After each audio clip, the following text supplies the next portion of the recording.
دست کس گوشم قبلین کس خود دارنیم یه سرمی مکبوکه یه تو سرمی کس یه تو سرمی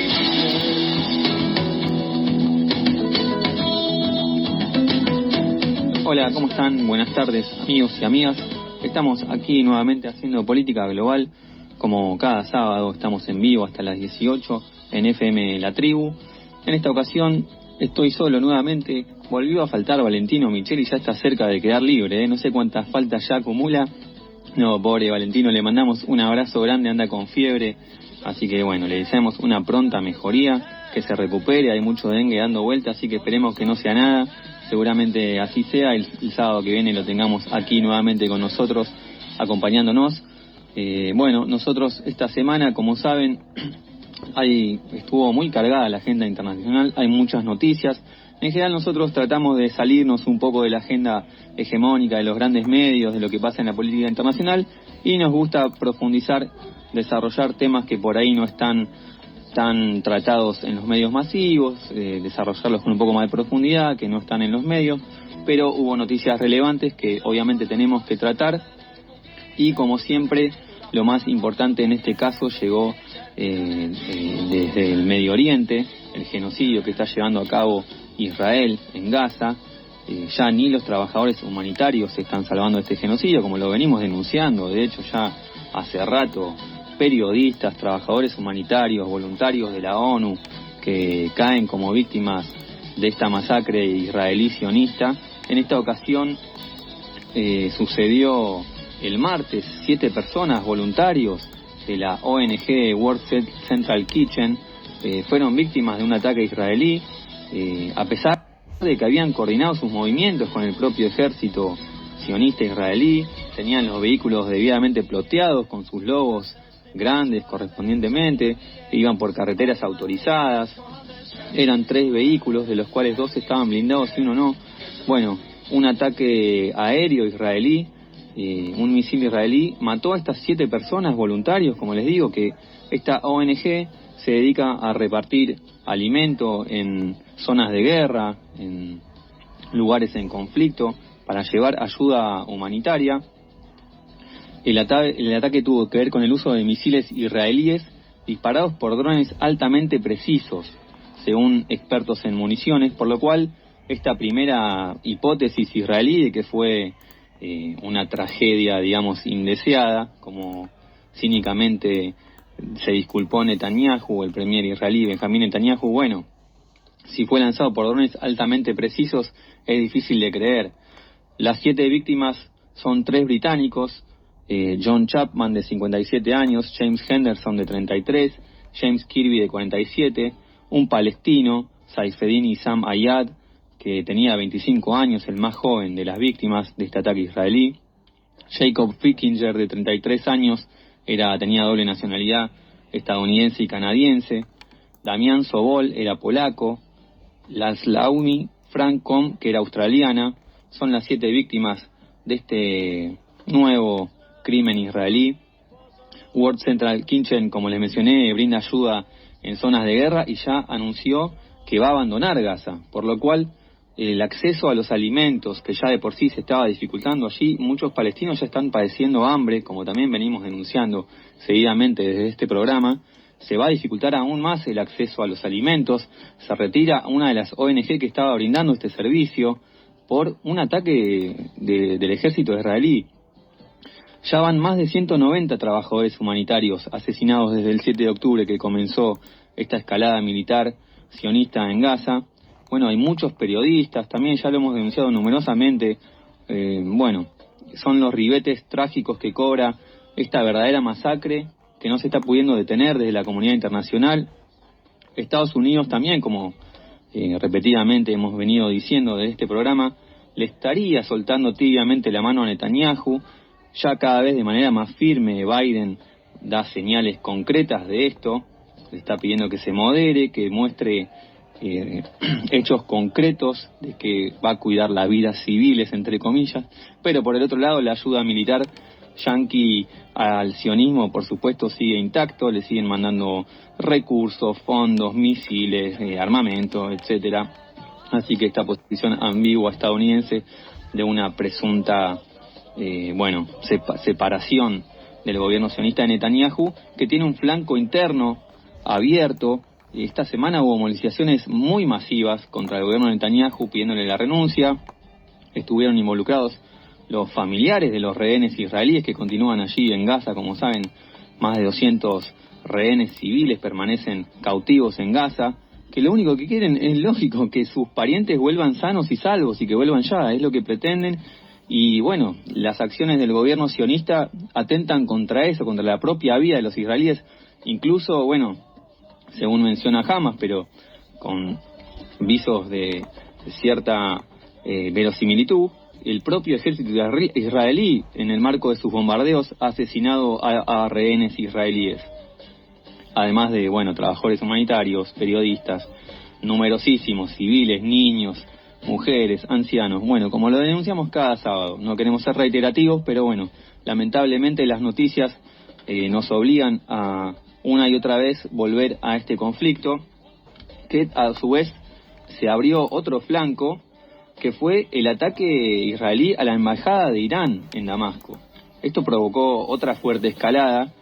Se está especulando cuál va a ser la respuesta iraní, porque que te ataquen una embajada en un país extranjero no es moco de pavo.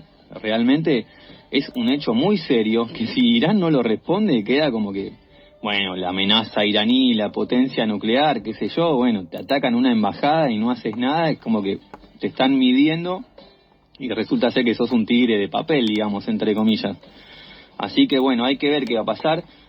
Bueno, según los analistas militares internacionales, Irán no va a atacar abiertamente, no va a provocar un ataque abierto contra Israel y Estados Unidos, no quiere esa escalada de una guerra. Se especulaba con que podría responder indirectamente a través de Hezbollah, la agrupación islámica libanesa con la cual tiene un fuerte vínculo, que también algunos lo descartan, que tampoco sería eso propicio que escale la guerra entre Israel y el Líbano, Hezbollah en este caso.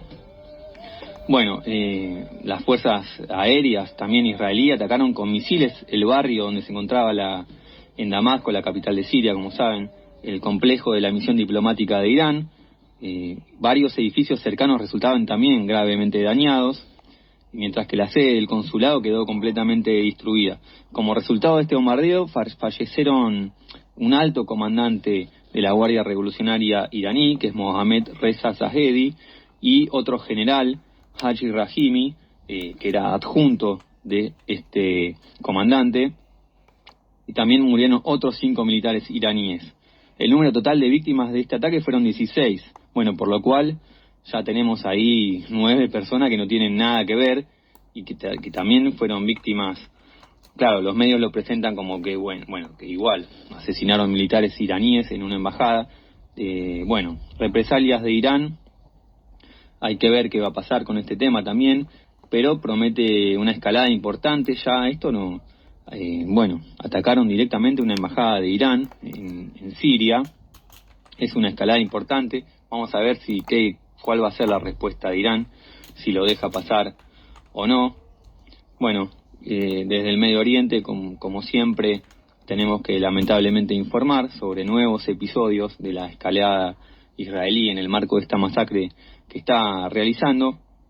Otra de las noticias importantes ya de vuelta en América Latina, que estuvieron también, por supuesto, en el tapete de los grandes medios masivos, fue esta ley antifascista que estaba pretendiendo lanzar Venezuela, el régimen de Maduro, como estuvimos analizando la semana pasada, que va de cara hacia una nueva reelección.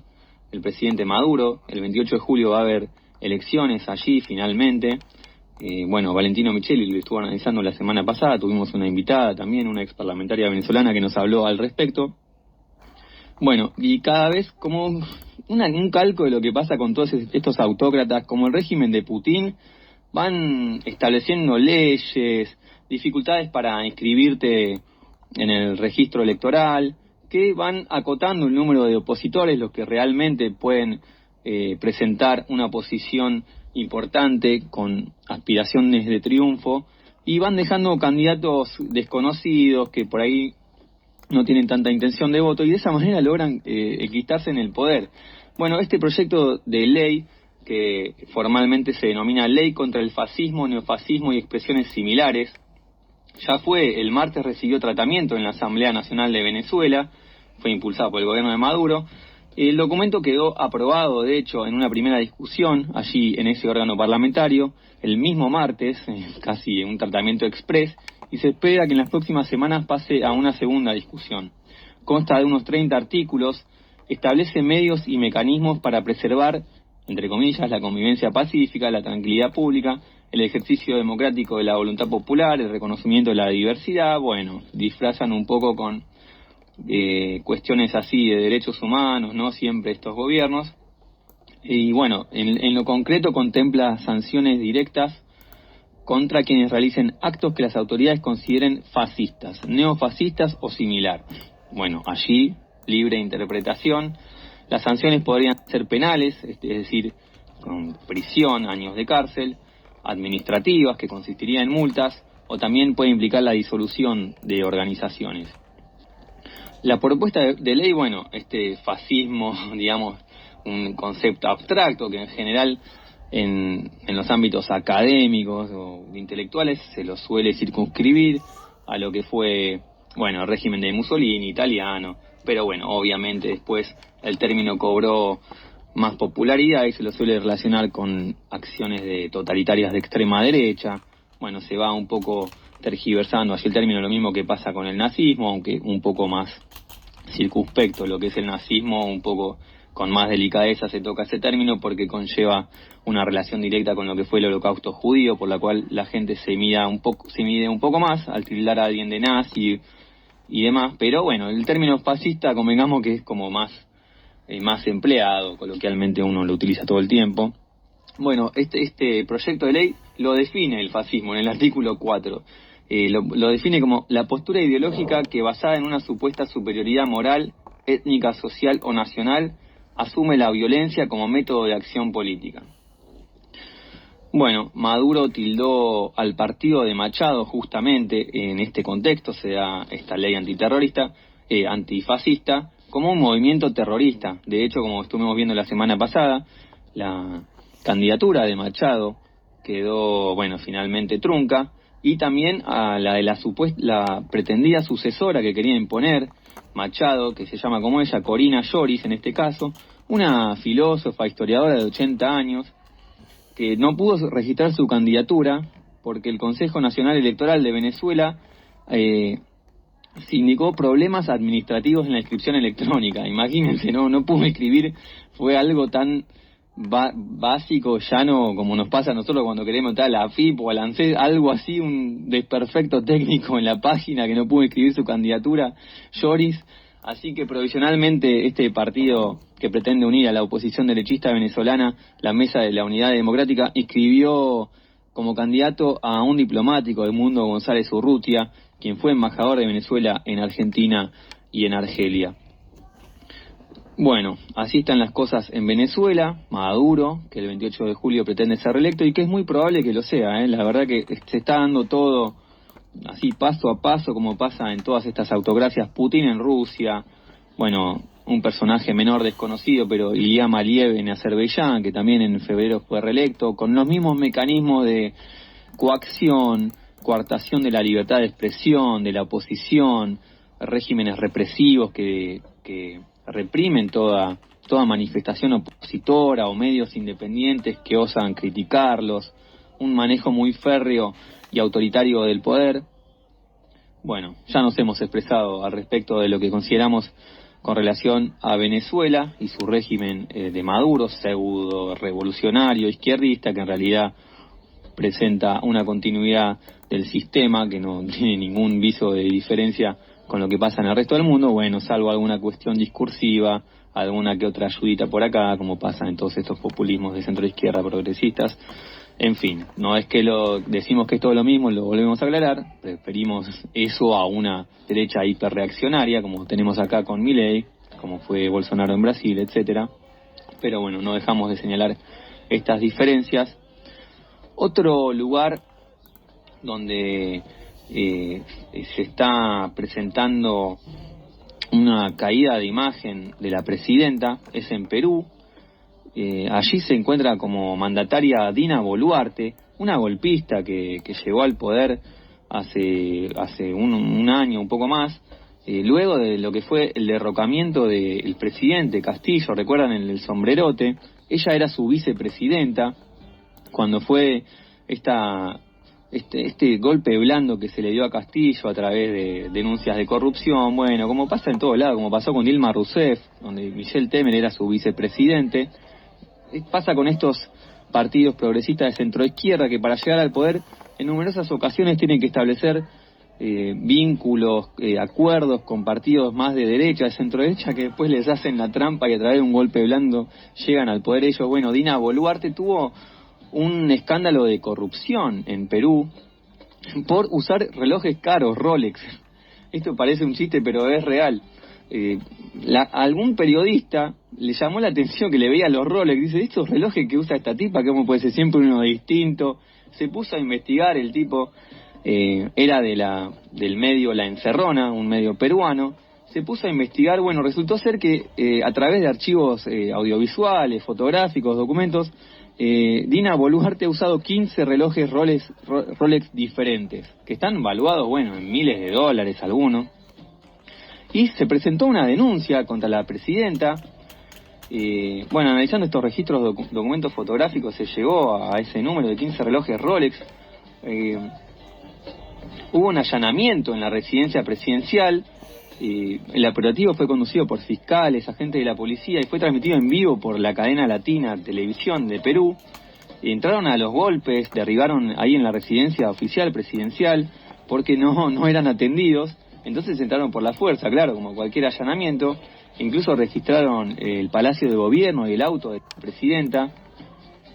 De hecho, el allanamiento sucedió porque la semana anterior Boluarte no se había presentado a declarar cuando fue denunciada. Fue citada 2 veces por el Ministerio Público y, bueno, alegó que tenía una agenda muy cargada, muy apretada y no se presentó a declarar por esta denuncia de dónde salieron esos Rolex, que no los declaró. Mismo si fuesen regalos, vos al ser presidente, eso lo tenés que registrar, tenés que dejarlo aclarado, que recibiste el regalo de tantos miles de dólares, porque estamos hablando de sumas muy importantes que a través de las leyes de transparencia no puede pasar así nomás, eso tiene que estar declarado. Bueno, no se presentó y como consecuencia de este caso de presunto enriquecimiento ilícito, que por ahora por supuesto es una denuncia nomás, bueno, le renunciaron 6 ministros a Dina Boluarte por estos relojes Rolex. Parece un chiste, pero fue así. No sé qué hubiese pasado si alguien hubiese sacado la cuenta de las carteras Louis Vuitton de Cristina Kirchner, si sacaba la cuenta de los miles de dólares, a ver de dónde lo sacó, pero bueno, tema pasado. Bueno, le renunciaron 6 ministros, encabezados por el ministro del Interior, Víctor Torres, y le siguieron otros 5 que son de altas carteras.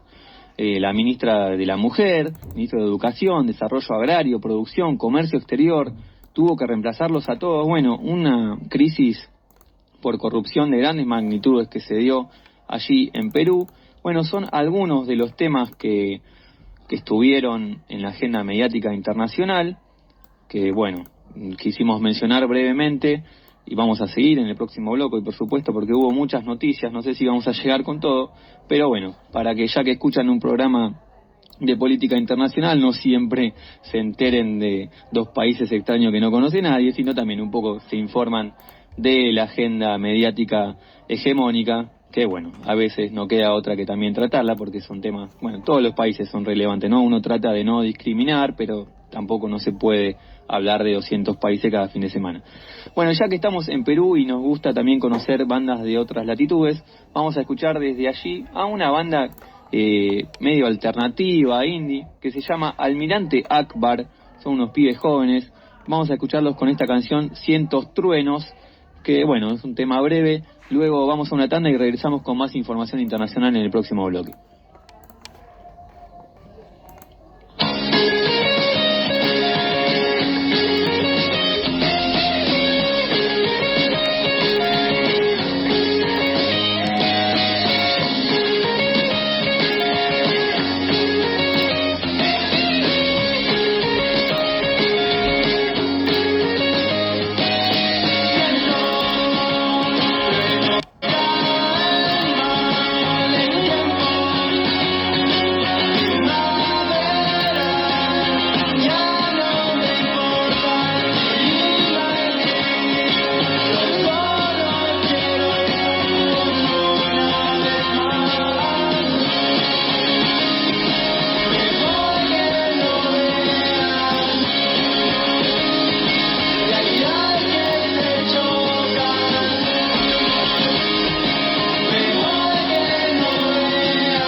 ahora a México. Hay una noticia de último momento desde allí, como probablemente sabrán, que es que rompió relaciones con Ecuador tras el asalto a la embajada mexicana en Quito, en Ecuador. Allí estaba refugiado el ex vicepresidente de Ecuador, Jorge Glass, estaba recibiendo asilo en la embajada de México en Ecuador porque tenía una orden de detención, fue denunciado por corrupción. Bueno, que solicitó asilo a la embajada de México y estaba ahí. Esto inició una disputa ahí diplomática entre Ecuador y México. Ecuador echó a la embajadora mexicana y, bueno, la expulsó. López Obrador trató de bajar las aguas, no tomó la misma actitud, conservó al embajador ecuatoriano allí en México, trató de calmar un poco las aguas, pero ahora se volvió a encender la mecha porque Ecuador directamente irrumpió en la embajada de México y lo detuvo a la fuerza al ex vicepresidente de Ecuador, Jorge Glass, denunciado por corrupción. También en esa captura hirieron a personal diplomático mexicano, por lo cual, bueno, en esta ocasión ya López Obrador se mostró más firme, rompió directamente relaciones diplomáticas con Ecuador, denunció el hecho. Bueno, numerosos países han acompañado a México en esta condena al accionar de Ecuador. Como saben, una embajada externa en un país es soberanía del país al cual representa, no tienen derecho a ingresar allí por la fuerza.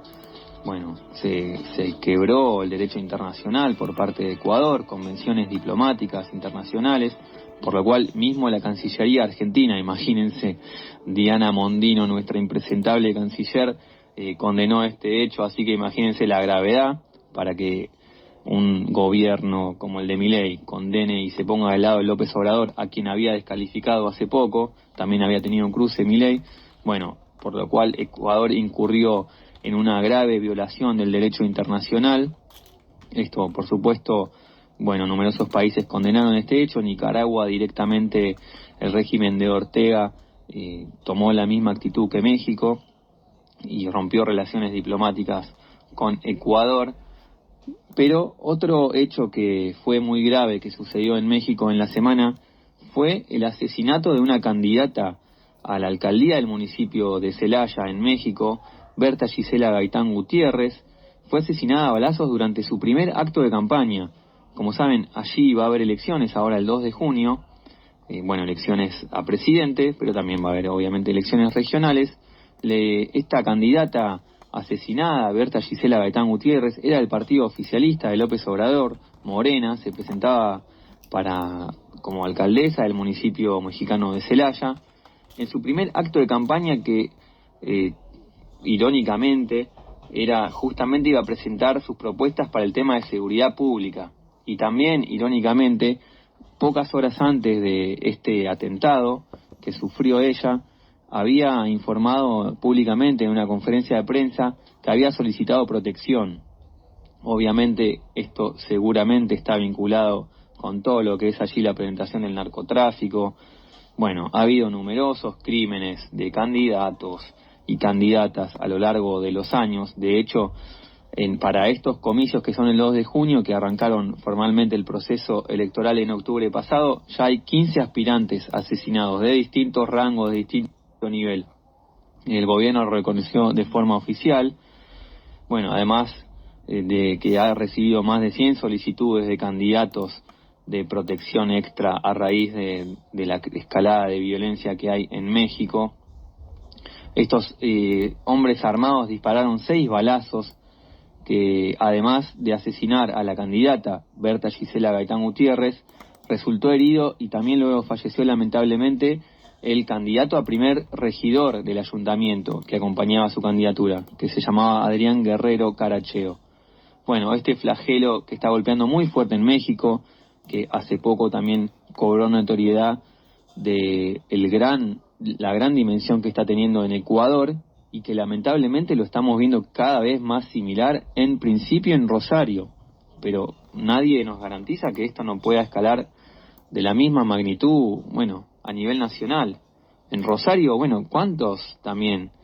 Asesinatos de civiles inocentes que hemos visto en las últimas semanas, escalofriantes, a sangre fría, a un pibe, a un pobre playero trabajando ahí de noche, fueron y lo asesinaron solo para dar un mensaje supuestamente político. Este accionar criminal de estas bandas, estamos a muy poco, la verdad, de que cobre estas dimensiones en Argentina. Si no se toman las medidas necesarias para prevenirlo, la lucha contra el narcotráfico, que también amerita un debate amplio, sincero, honesto, de todos los sectores políticos para erradicar este verdadero flagelo que está golpeando con mucha fuerza a Latinoamérica. Había empezado en los 90 con Colombia, siguió con México brutalmente en los 2000, ya lo estamos viendo en Ecuador. Bueno, esperemos no ser el próximo nosotros, porque la verdad que lo que se está viviendo en Rosario es muy grave y de a poco está tomando ribetes similares a lo que sucede en Latinoamérica. Bueno, ha habido numerosas amenazas al propio actual gobernador de Santa Fe, a anteriores gobernadores, intendentes, estos grupos que actúan con total impunidad, con total desprecio, asesinando a gente inocente. Es un flagelo que realmente hay que combatir de manera seria, multisectorial, digamos. No es solo un aspecto. Mi opinión es que militarizando, y se ha visto los resultados en otros países, eso no sirve para nada. Hay que tener un debate franco, profundo, sincero respecto a este verdadero flagelo. Pero bueno, la verdad que en México hace mucho ya que se vive esta situación alarmante y uno ya como que lo normaliza, que se asesinen a candidatos así como si nada, a gente inocente, que aparecen colgados del puente para dar un mensaje mafioso a otra banda, no sé qué. La verdad que normalizar esto me parece muy grave y esperemos que no suceda aquí en Argentina. Lamentablemente por esta vía no se está logrando los resultados en Rosario. Ya hace muchos años que viene escalando este tema y se viene agravando y profundizando y no se logra detener con las armas que se viene combatiendo. Así que me parece que es un momento de realmente dar un quiebre y debatir seriamente este tema y no dejar que continúe avanzando, porque se está cobrando la vida de gente inocente y está generando un caos y un pánico que en principio está circunscrito a la ciudad de Rosario y esperemos que no avance. Pero bueno, seguimos nosotros escuchando, ya que estamos en México. Vamos a conocer también a una banda mexicana muy interesante que surgió allí. Son unas chicas que se llaman Margaritas Podridas. La canción se llama Púrpura y un poco como que rescata el sonido alternativo de los 90, que en lo personal tanto me gusta. Así que vamos a escuchar este tema y continuamos con más información.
Estás escuchando Política Global por La Tribu.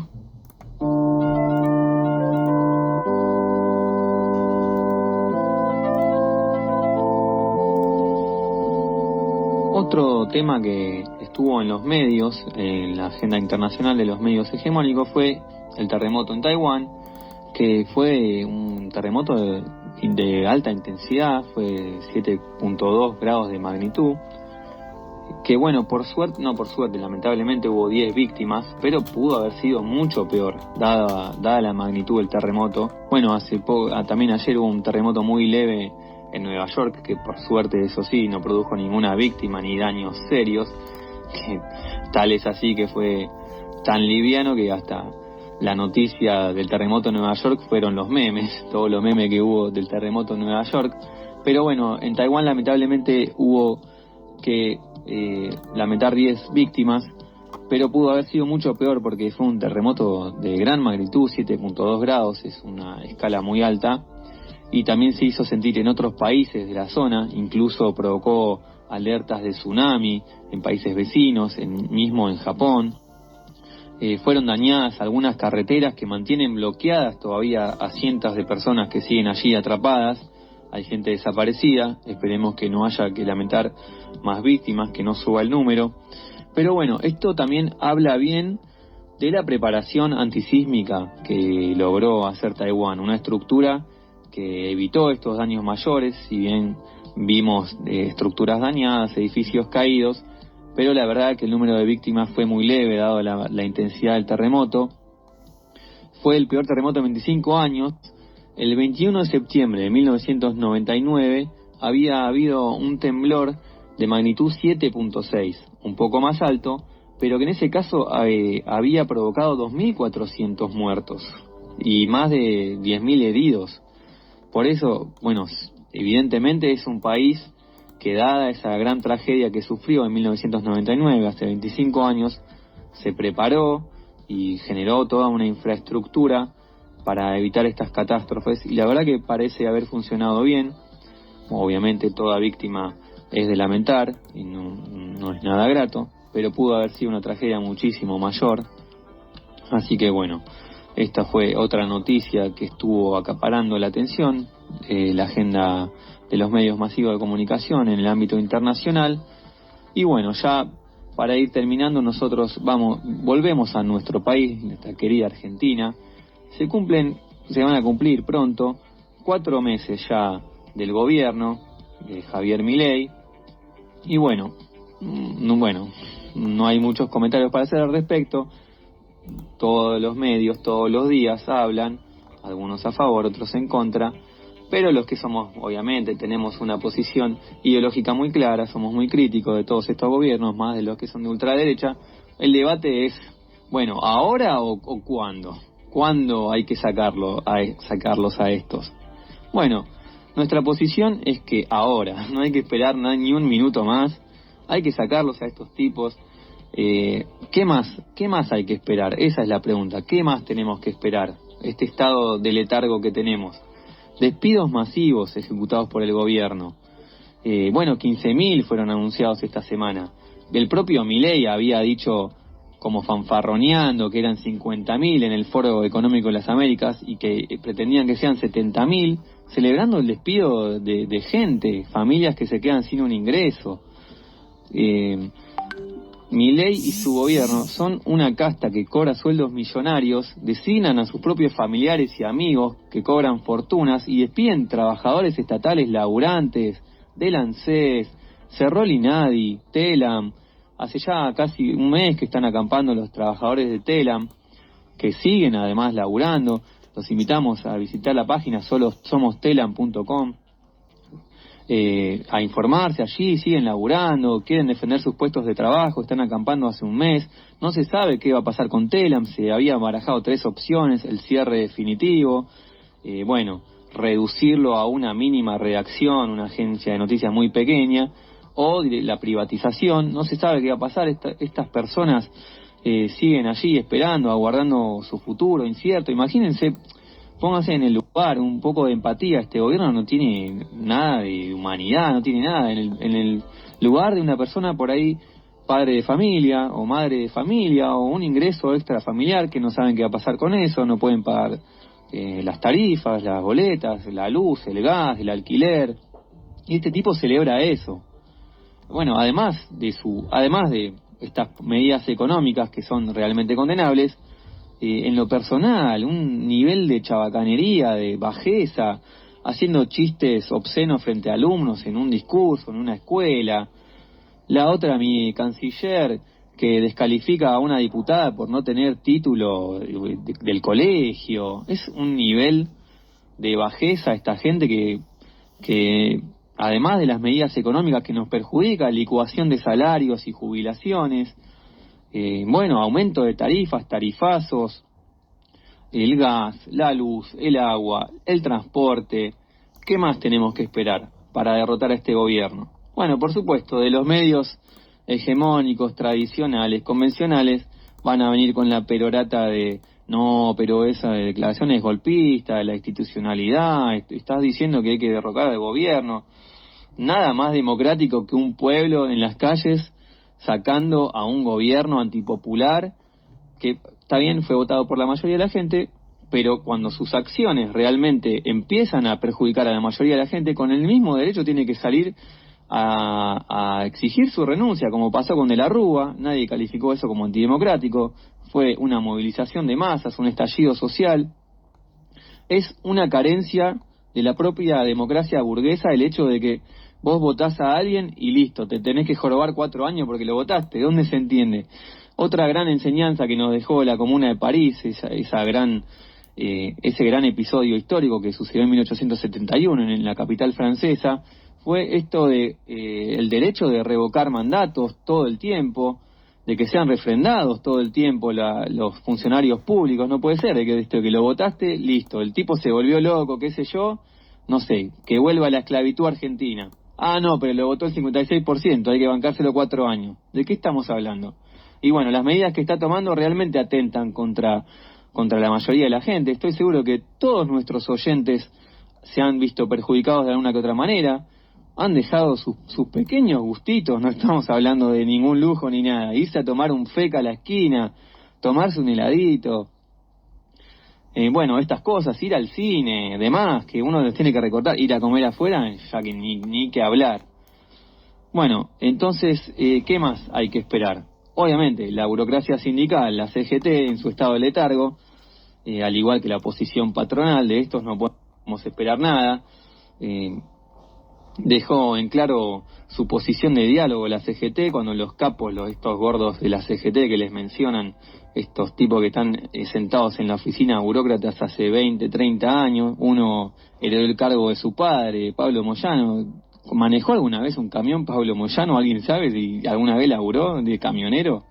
No sé, por lo pronto el hermano dirigió mucho tiempo el sindicato de cobradores de peaje y nunca cobró un peaje en su vida. Bueno, son la casta sindical. Están ahí sentados en sus oficinas burocráticas. Bueno, ya acordaron, obviamente, mostraron intención de diálogo con el gobierno, y Milei y sus secuaces les hicieron concesiones. Por un lado nombraron como nuevo secretario de Trabajo a Julio Cordero, que es gerente de Techint, tiene buen diálogo con estos burócratas sindicales. Por el otro, quitaron en el nuevo proyecto de ley de bases que quieren imponer, esa ley ómnibus que quedó en ley minibús, el artículo que eliminaba el descuento automático de la cuota sindical de los afiliados a los gremios, lo sacaron de esta nueva ley camionetita. Bueno, esto ya calmó a los burócratas sindicales y esta medida en resguardo de la caja de la casta sindical sirvió para que los burócratas sigan deshojando la margarita, que si hacemos paro, que si no, un sector más dialoguista, otro que no. Ha quedado ya clarísimo en estos 4 meses la transferencia de ingresos desde los sectores de trabajadores hacia los grandes empresarios del país, el capital financiero internacional, mientras que, como mencionábamos, los salarios, las jubilaciones, los ingresos populares se licúan. Ya es llegar a fin de mes una misión imposible. Y obviamente los grandes ganadores de siempre, los bancos, las petroleras, las mineras, las patronales del campo. La CGT y los kirchneristas dicen que hay que esperar que esto decante solo, que Milei se hunda, que todavía no tenemos un candidato, una alternativa para suplantarlo. Cualquier cosa que venga antes que yo creo que peor no va a ser. Los mecanismos institucionales están. Además, el que siga va a tomar nota. Si hay un estallido social de reclamos, no va a seguir este mismo camino si ya ve que un estallido social provocó la caída de un gobierno. Entonces van a parar un poco la mano. Además, si hay una gran movilización popular que derriba al gobierno, quien entre obviamente no va a hacer lo mismo que el anterior, va a tomar nota de esto. Bueno, yo creo que es necesario que se vaya este gobierno. Bueno, muchos sectores de la izquierda ya están proponiendo campañas de Asamblea Nacional de Trabajadores, ocupados y desocupados. Creo que hay que acompañar estas propuestas, huelga general de los trabajadores, campañas de agitación, asambleas populares, estudiantiles, sectores de la cultura. Yo creo que no hay que esperar más, hay que hacer todo lo que esté en nuestras manos, cada uno de su lugar, para que este gobierno se raje y que podamos por lo menos llegar a fin de mes y que no nos sigan apretando el cuello este gobierno impresentable. Así que bueno, que se vaya o no este payaso siniestro está en nuestras manos, de los que somos trabajadores, ocupados, desocupados, que somos la gran mayoría del pueblo, no solo de la Argentina, sino de todo el mundo. Y si nosotros nos proponemos, hacemos caer cualquier gobierno. Así que bueno, esta es la propuesta. Nosotros nos reencontramos el sábado siguiente. Quédense con Patologías Culturales. Pasen un lindo fin de semana. Hasta el sábado.